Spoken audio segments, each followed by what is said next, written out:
Hello my dear Rechi kitchen families, welcome to Rechi kitchen. இன்னைக்கு நாங்க பார்க்க போற ரெசிபி என்னன்னு பாத்தீங்கன்னா கணவாய் பிரட்டல். கடல் வாசனை வீசும் ஒரு செம்மையான ஒரு ரெசிபியோட தான் வந்திருக்கிறேன். வாங்க வீடியோக்குள்ள போகலாம்.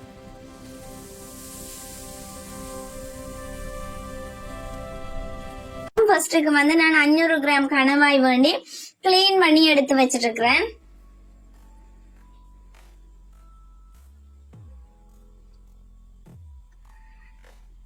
நான் ஆல்ரெடி கணவாய் பிரட்டல் வீடியோ போட்டிருக்கிறேன். அதோட லிங்கும் நான் டிஸ்கிரிப்ஷன்ல கொடுக்குறேன், கிளிக் பண்ணி பார்த்துக்கொள்ளுங்க. அதுக்கு நான் இது வித்தியாசமான முறையில செய்யறபடியா ஃபர்ஸ்ட்டுக்கே நான் 2 டேபிள் ஸ்பூன் மிளகாத்தூள் எடுத்திருக்கிறேன்.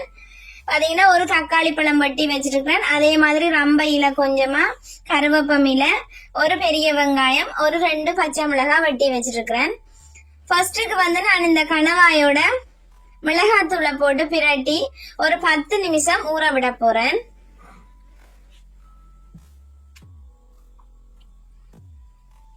நல்லா மிக்ஸ் பண்ணி கொள்ளுங்க. ரொம்ப டேஸ்டா இருக்கும். இதுல பச்சை வாசனை எதுவுமே வராது, ரொம்ப டேஸ்டா இருக்கும்.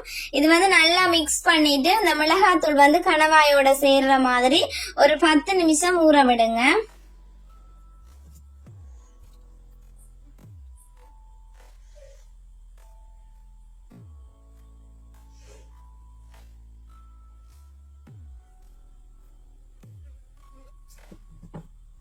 ஓகே, நான் கணவாய் ஒரு 10 நிமிஷம் ஊற விட்ட பிறகு ஒரு சட்டி ஒன்று அடுப்புல வச்சு கொஞ்சமா எண்ணெய் ஊத்தி நான் வெந்தயம் சேர்த்துக்கிறேன். வெந்தயம் குளிர்மை, அதனால நான் வெந்தயம் சேர்க்கிறேன். கடல் உணவுக்கு கூடுதலா நீங்க வெந்தயம் சேர்த்தா நல்லா, அதனால நான் வெந்தயம் சேர்த்துக்கொள்றேன்.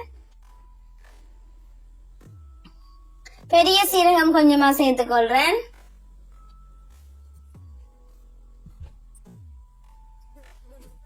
இது 2 நல்லா பொரிஞ்சு வரும்போது கருவேப்பமில, ரம்பையிலேயே சேர்த்துக்கொள்றேன். அதோட சேர்த்து நான் வெட்டி வச்சிருக்கிற தக்காளி பழம், பச்சை மிளகாய், வெங்காயம் எல்லாத்தையுமே சேர்த்துக்கொள்றேன்.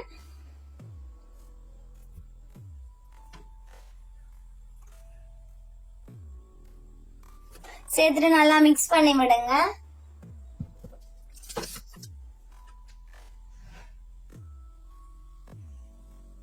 நான் இது வதங்குறதுக்கு தேவையான கல்லுப்பு கொஞ்சமா சேர்க்கிறேன்.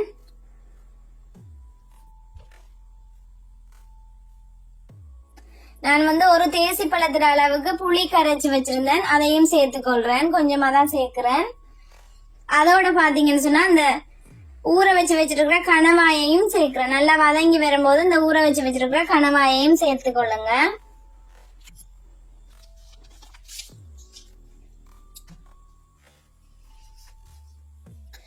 அந்த கணவாய் பிரட்டி வச்சிருந்த அந்த பவுல்லயே கொஞ்சமா தண்ணி சேர்த்து அதையும் நான் சேர்த்துக்கொள்றேன்.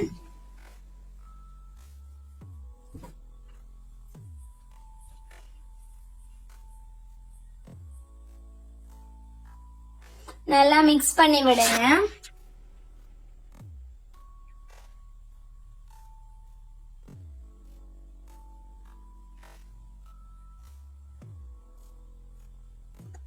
மூடி விட்டு ஒரு 5 நிமிஷம் வேக விடுங்க.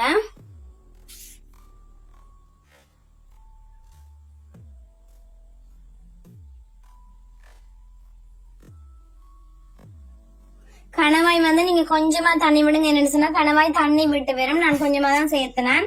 பாருங்க, மூடி விட்டு வேக வைக்கும் போது இவ்வளவு தண்ணி வந்திருக்குண்டு.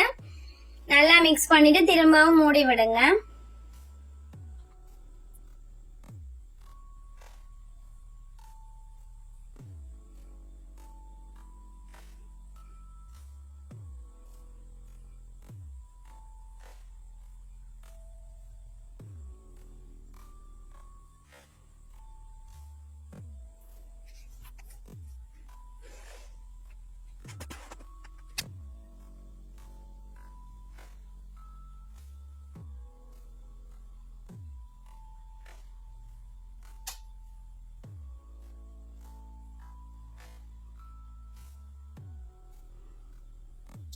கணவாய் நல்லா கொதிச்சு திரண்டு வரும்போது நான் ஒரு 2 டேபிள் ஸ்பூன் அளவு கட்டி தேங்காய் பால், முதல் பால் நல்லா கட்டியா எடுத்து வச்சிருக்கிறேன், அதை சேர்த்துக்கொள்றேன். உப்பு வந்து நான் ஆல்ரெடி ஒரு கொஞ்சமா தான் சேர்த்தனேன், அதனால நான் திரும்பவும் உப்பு சேர்த்துக்கொள்றேன் தேவையான அளவுதான்.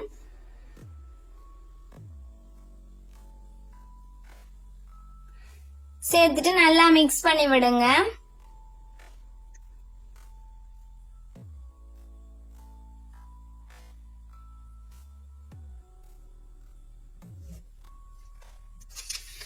பாருங்க, நான் கொதிச்சு வரும்போது கரம் மசாலா தூள் வந்து கொஞ்சமா சேர்த்துட்டு அதையும் நல்லா மிக்ஸ் பண்ணி விடுறேன். பாருங்க, நல்லா திரண்டு வருது. சூப்பரான கணவாய் பிரட்டல் ரெடி ஆயிட்டு. ஓகே, வீட்டை ட்ரை பண்ணி பார்த்துட்டு எப்படி இருக்குன்னு கமெண்ட் பண்ணுங்க. வீடியோ பிடிச்சிருந்தா லைக் பண்ணுங்க, கமெண்ட் பண்ணுங்க, ஷேர் பண்ணுங்க. மறக்காம ரெச்சி கிச்சனை சப்ஸ்கிரைப் பண்ணுங்க. தேங்க்யூ. நெக்ஸ்ட் வீடியோல சந்திப்போம்.